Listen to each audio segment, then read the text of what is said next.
ಸಖತ್ ಖಾರ ಬಣ್ಣ ಮತ್ತು ರುಚಿ ಆಚಿ ಚಿಲ್ಲಿ ಪೌಡರ್. ಇದಕ್ಕೆ ತುಂಬಾನೇ ಶ್ರಮ ಪಟ್ಟು ಎಲ್ಲರೂ ಸೇರಿ ಸಿನಿಮಾ ಸುಖೀಭವ ಇಲ್ಲಿ ಬರೋದಕ್ಕೆ ನಮಗೆ ಪ್ರೊಡ್ಯೂಸ್ ಮಾಡಿದ ನಮ್ಮ ಪ್ರೊಡ್ಯೂಸರ್ಗೆ ಧನ್ಯವಾದಗಳು ಹೇಳ್ತಾ, ಮುಂದಿನ ಈ ಫೆಬ್ರವರಿ 6 ಸಿನಿಮಾ ರಿಲೀಸ್ ಆಗ್ತಾಯಿದೆ. ಅದಕ್ಕೆ ಎಲ್ಲರೂ ಇಲ್ಲಿ ಸೇರಿರುವ ಕಲಾವಿದರು ಮತ್ತು ಟೆಕ್ನಿಷಿಯನ್ಸ್ ಆ್ಯಂಡ್ ನನ್ನ ಡೈರೆಕ್ಷನ್ ಟೀಮ್ ಎಲ್ಲರಿಗೂ ಧನ್ಯವಾದಗಳು ಹೇಳ್ಕೊತೀನಿ. ಯಾಕಂದರೆ ಒಂದು ಟೀಮ್ ಇಲ್ಲದೆ ಯಾವುದು ಎಲ್ಲೂ ಪ್ರೋಸೆಸ್ ಆಗಲ್ಲ. ಅದಕ್ಕೆ ತುಂಬ ಒಂದು ಒಳ್ಳೆ ಟೀಮ್ ಬೇಕಾಗಿತ್ತು. ಆ ಟೀಮ್ ಕಟ್ಕೊಟ್ಟ ನಮ್ಮ ಪ್ರೊಡ್ಯೂಸರ್ಗೂ ಮತ್ತೊಮ್ಮೆ ಒಂದು ಧನ್ಯವಾದಗಳನ್ನ ಹೇಳ್ಕೊಡ್ತೀನಿ. ಈ ಸಿನಿಮಾ ಸುಖೀಭವ, ಫಸ್ಟ್ ಈ ಸುಖೀಭವ ಅಂತ ಟೈಟಲ್ ನಾವು ಅಂದ್ಕೊಂಡಿರಲಿಲ್ಲ. ಈ ಕತೆ ಬರೀಬೇಕಾದ್ರೆ ಬೇರೆ ಟೈಟಲೇ ಇತ್ತು. ಬಟ್ ಕತೆ ಬರೆದು ಮುಗಿಸೋ ಅಷ್ಟರಲ್ಲಿ ಟೈಟಲ್ ಬೇರೆಯವ್ರಿಗಾಗೋಯ್ತು. ಸರಿ, ಈ ಟೈಟಲ್ ಏನಿಡೋದಂತ ಲಾಸ್ಟ್ ಮೂಮೆಂಟ್ವರೆಗೂ ವೆಯ್ಟ್ ಮಾಡಿದಾಗ ಸಡನ್ನಾಗಿ ಒಂದಿನ ಸುಖೀಭವ ಅಂತ ಫ್ಲ್ಯಾಶ್ ಆಯಿತು. ಎಲ್ಲರಿಗೂ ಒಳ್ಳೇದಾಗಲಿ ಅಂತ. ಆ ಒಳ್ಳೆಯದು ಇಲ್ಲಿವರೆಗೂ ಕರ್ಕೊಂಡ್ಬಂದಿದೆ. ಇನ್ನು ಮುಂದೆನೂ ಈ ಸುಖೀಭವ ಎಲ್ಲರಿಗೂ ಒಳ್ಳೇದಾಗಲಿ ಅನ್ನೋದು ನಾನು ಕೇಳ್ಕೊತಾ ಇದ್ದೀನಿ. ಸಿನಿಮಾ ಒಂದು family entertainment, comedy, love and emotional. ಯಾರು 2 ಅವರ್ ಬಂದು ಟೈಮ್ ಪಾಸ್ ಮಾಡಿಕೊಂಡು ಸಿನಿಮಾ ಎಂಟರ್ಟೈನ್ಮೆಂಟಾಗಿ ತೊಗೊಂಡೋಗ್ತಾರೆ ಅಂದ್ಕೊಂಡವ್ರಿಗೆ ಖಂಡಿತ ಇದೊಂದು ಫಿಲ್ ಮಾಡ್ತದೆ. ಅವ್ರ 2 ಅವರ್ನ ನಿಜವಾಗ್ಲೂ ಅವ್ರಿಗೆ ಎಂಟರ್ಟೈನ್ಮೆಂಟ್ ಕೊಡ್ತದೆ ಅಂತ ಭರವಸೆ ಇಟ್ಕೊಂಡಿದ್ದೀನಿ. ಇನ್ನು ಮುಖ್ಯದು ಎಲ್ಲ ನಿಮ್ಮಂಥವ್ರ ಆಶೀರ್ವಾದದಿಂದ ಸಿನಿಮಾನ ಗೆಲ್ಲಿಸೋ ಕಡೆ ಕರ್ಕೊಂಡು ಹೋಗ್ತೀರಂತ ನಂಬಿಕೆ ಇಟ್ಟಿದ್ದೀನಿ.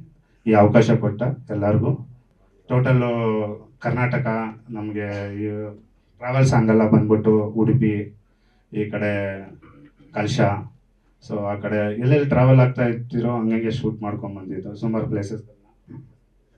ಸಕಲೇಶ್ವರ ಮೈನಾಗಿ ಸ್ಕೂಲ್ ಸಾಂಗ್ ಸಕಲೇಶ್ವರ ಫುಲ್ಲು ಅಲ್ಲಿ ಮಾಡಿದ್ದೀರಿ. ಮತ್ತು ಈ ಕಡೆ ಸಜ್ಜಾಪುರ ಈ ಕಡೆ ಎಲ್ಲ ಮಾಡಿದ್ದೀರಿ ಸರ್. ಒಂದು 1.5-2 ಇಯರ್ಸ್ ಬ್ಯಾಕ್ ಶುರು ಮಾಡಿದ್ರಿ ಸರ್. ಸರ್ ಮ್ಯೂಸಿಕ್, ಸರ್ ಒಂದು 3 ಜನ ಮ್ಯೂಸಿಕ್ ಮಾಡಿದ್ದಾರೆ ಈ ಸಿನಿಮಾಗೆ. ಮೊದಲನೇದಾಗಿ ಸ್ಕೂಲ್ ಸಾಂಗ್ ಕತೆ ನೋಡೋದ ಹುಡುಗಿ ಬಂದ್ಬಿಟ್ಟು ಶುಭಮ್ ಅಂತ ಸಾಂಗ್ ಮ್ಯೂಸಿಕ್ ಮಾಡಿದ್ದಾರೆ. ಆ ನಂತರ ಮತ್ತೆ ಟ್ರಾವೆಲ್ ಸಾಂಗಿಗೂ ಅವರೇ ಮ್ಯೂಸಿಕ್ ಮಾಡಿದ್ದಾರೆ. 3ನೇ ಸಾಂಗ್ ಪ್ಲೇ ಮಾಡಿದ್ರಲ್ಲ ಸರ್, ಸೆಲೆಬ್ರೇಷನ್ ಸಾಂಗ್, ಅದಕ್ಕೆ DJ ಭರತ್ ಅವರು ಮ್ಯೂಸಿಕ್ ಮಾಡಿದ್ದಾರೆ. ಕೊನೆಯದು ಬೇಡ ಮಚ್ಚ ಬೇಡ ಸಾಂಗಿಗೆ ವಿಹಾನ್ಸ್ ಅಂತ ಒಬ್ರು ಹೈದರಾಬಾದ್ ಅವರು ಮ್ಯೂಸಿಕ್ ಮಾಡಿದ್ದಾರೆ ಸರ್. ಹಾಗೆ ಅವರು ಬ್ಯಾಕ್ಗ್ರೌಂಡ್ ಸ್ಕೋರ್ ಕೂಡ ಮಾಡಿದ್ದಾರೆ ಈ ಮೂವಿಗೆ. ಸರ್ ಒಬ್ಬೊಬ್ರಿಗೆ ಒಂದೊಂದು ಫೀಲ್ ಇರ್ತದಲ್ವಾ ಸರ್. ಸೊ ಎಲ್ಲರಿಗೂ ಒಂದೊಂದು ಫೀಲ್, ಅದೇ ಥರ ನಮಗೂ ಯಾರ್ಯಾರಲ್ಲಿ ಏನೇನು ಫೀಲ್ ಸಿಗ್ತಾ ಇತ್ತು ಆ ಫೀಲ್ನ ಮಾತ್ರ ಅವ್ರ ಕೈಲಿ ಮಾಡಿಸಿದ್ದೀರಿ ಸಾಂಗ್. ಸೊ ಕ್ಯಾಮ್ರಾ ವರ್ಕು ಹೇಳ್ದಾಗೆ ನಮ್ಮ ಸಿನಿಮಾ ಎಷ್ಟು ಚೆನ್ನಾಗಿ ಕಾಣಿಸೋದಕ್ಕೆ ನಮ್ಮ DOP ತುಂಬ ಕಾರಣ.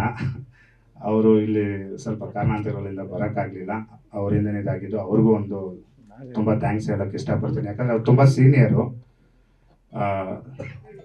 ಮಂಜುನಾಥ್ ನಾಯಕ್, ಸೊ ಅಲೆಮಾರಿ, ಆಟೋ ರಾಜ ಇಂಥ ಮುಂತಾದ ಸಿನಿಮಾಗಳನ್ನೆಲ್ಲ ಮಾಡಿದ್ದರು.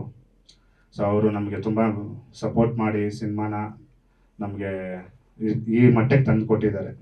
ಅವ್ರಿಗೂ ತುಂಬ ಥ್ಯಾಂಕ್ಸ್ ಹೇಳೋಕ್ಕೆ ಇಷ್ಟಪಡ್ತೀನಿ. ಹಾಗೆ ನಮ್ಮ ಫೈಟ್ ಮಾಸ್ಟ್ರು ನರಸಿಂಹ ಅವರು ಚೆನ್ನಾಗಿ ಮಾಡಿಕೊಟ್ಟಿದ್ದಾರೆ. ಆಮೇಲೆ ಕೊರಿಯೋಗ್ರಾಫ್ ತಾಜು ಮತ್ತು ಪ್ರಭು ಅವರು ಬಂದಿಲ್ಲ. ಸೊ ಅವ್ರಿಗೂ ಒಂದು ಒಳ್ಳೆ ಥ್ಯಾಂಕ್ಸ್ ಹೇಳ್ಕೊಳ್ತೀನಿ ಸರ್. ಕತೆ ಬಂದ್ಬಿಟ್ಟು ಒಂದು first love is best love. ಈ ಫಸ್ಟ್ ಲವ್ ಅನ್ನೋದು ಯಾವಾಗ ಅರ್ಥ ಆಗ್ತದೋ ಅದನ್ನು ಹುಡ್ಕೊಂಡು ಹೋದರೆ ಅವ್ನಿಗೆ ಸಿಗ್ತದೋ ಇಲ್ವೋ ಅನ್ನೋದು ಈ ಕಥೆದ ಒಂದು ಫ್ಲೋ. ಸೊ ಅವ್ನು ಲಾಸ್ಟಿಗೆ ಆ ಫಸ್ಟ್ ಲವ್ ಅವ್ನಿಗೆ ಸಿಗ್ತಾ ಇಲ್ವಾ ಅನ್ನೋದು ಈ ಕತೆ ಸರ್. ಓದೋ ಟೈಮಲ್ಲಿ ಇವತ್ತು ಯಾರು ಹೇಳಿದ್ರು ಏನೂ ಕೇಳಲ್ಲ, ಅದು ಏನು ಹೇಳಬೇಕು ಅಷ್ಟೇ ಹೇಳಿದ್ದೀರಿ ಸರ್. ಅಂದರೆ ಯಾರಿಗೂ ಕೆಟ್ಟದ್ದು ಥರ ಈ ರೀತಿ ಏನೂ ತೋರಿಸಿಲ್ಲ ಲವ್ವಲ್ಲೂ. ಸೊ ಅದನ್ನ ಒಂದು ಒಳ್ಳೆ ಪಾಸಿಟಿವ್ ಆಗಿ ತೋರಿಸಿದ್ದೀನಿ.